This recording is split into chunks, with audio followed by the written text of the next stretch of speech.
បាទសូមជម្រាបសួរដល់បងប្អូនទាំងអស់គ្នាបាទថ្ងៃនេះគឺខ្ញុំលើកប្រធានបទមួយដែលទាក់ទងជាមួយនឹង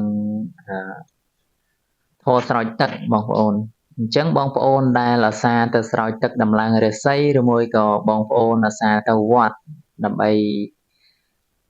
ស្រោចទឹកឧទាហរណ៍ថាបងប្អូនមានមន្ទិលសង្ស័យក្នុងចិត្តឬមួយក៏មានបញ្ហាច្បូកច្បល់អីមួយកើតឡើងក៏នឹកឃើញថាអូ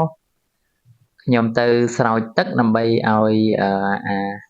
របស់ក្រិចឬមួយក៏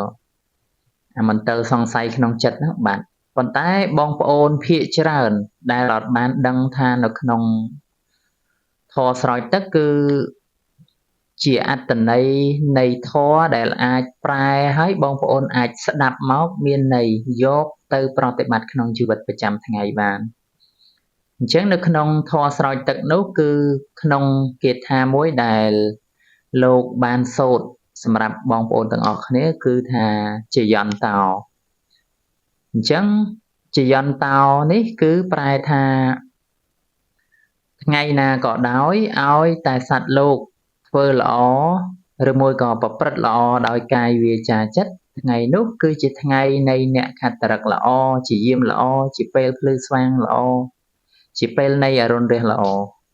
អញ្ចឹងឧទាហរណ៍ថាបើសិនជាបងប្អូនស្ដាប់តែភាសាបាលីដែលលោកសូត្រគឺបងប្អូនស្ដាប់អត់បានទេអញ្ចឹងបងប្អូនព្យាយាមយកទៅស្ដាប់ធ្វើម៉េចឲ្យបងប្អូនស្ដាប់យល់ថាតើធម៌ហ្នឹងមានន័យដូចម្ដេចអញ្ចឹងក្នុងកន្លែងហ្នឹងគឺព្រះសម្មាសម្ពុទ្ធទ្រង់សម្ដែងអំពីចយន្តោនេះគឺដើម្បីឲ្យបងប្អូនហ្នឹងងាកមកមើលពីសកម្មភាពផ្ទាល់ខ្លួនរបស់បងប្អូនវិញថានៅក្នុងន័យធម៌គឺចង់បញ្ជាក់ប្រាប់ថាថ្ងៃណាក៏ជាថ្ងៃល្អដែរឲ្យតែសត្វលោកហ្នឹងគឺមនុស្សគ្រប់រូបអញ្ចឹងបងប្អូនអាចយកទៅប្រតិបត្តិក្នុងជីវិតប្រចាំថ្ងៃបានគឺថា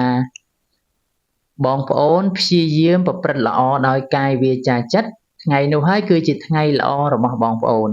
អញ្ចឹងឧទាហរណ៍ថាទី1ហិតបងប្អូនឆ្ងល់ទៀតហើយថាប្រព្រឹត្តល្អដោយកាយវាចាចិត្តហ្នឹងមានអីគេខ្លះអញ្ចឹងលោកក៏បានបញ្ជាក់ថាប្រព្រឹត្តល្អដោយកាយវាចាចិត្តហ្នឹងគឺដោយផ្លូវកាយហ្នឹងគឺមាន3ដោយផ្លូវវាចាគឺពាក្យសម្ដីហ្នឹងមាន4រីឯផ្លូវចិត្តមាន3ទៀតបងប្អូនអញ្ចឹងក្នុងគាថានោះដែរគឺសម្ដែងថាបើសិនជាយើងធ្វើល្អដោយកាយបានន័យថាឈ្មោះថាកាយល្អយើងធ្វើល្អដោយពាក្យសម្ដីគឺវាចានេះគឺឈ្មោះថាវាចាល្អរីឯយើងធ្វើល្អដោយចិត្តបានន័យថាចិត្តល្អបើយើងធ្វើល្អក្នុងមួយថ្ងៃហ្នឹងទាំងកាយវាចាចិត្តថ្ងៃនោះគឺជាថ្ងៃល្អនៃអ្នកដែលបានធ្វើនៅរឿងទាំងអស់នេះអញ្ចឹងតើ10យ៉ាងនោះមានអីខ្លះអញ្ចឹងក្នុងវីដេអូនេះដែរបើសិនជាបងប្អូនចង់ដឹងថាតើ10យ៉ាងនោះមានអីខ្លះបាទជួបគ្នានៅវីដេអូក្រោយបាទ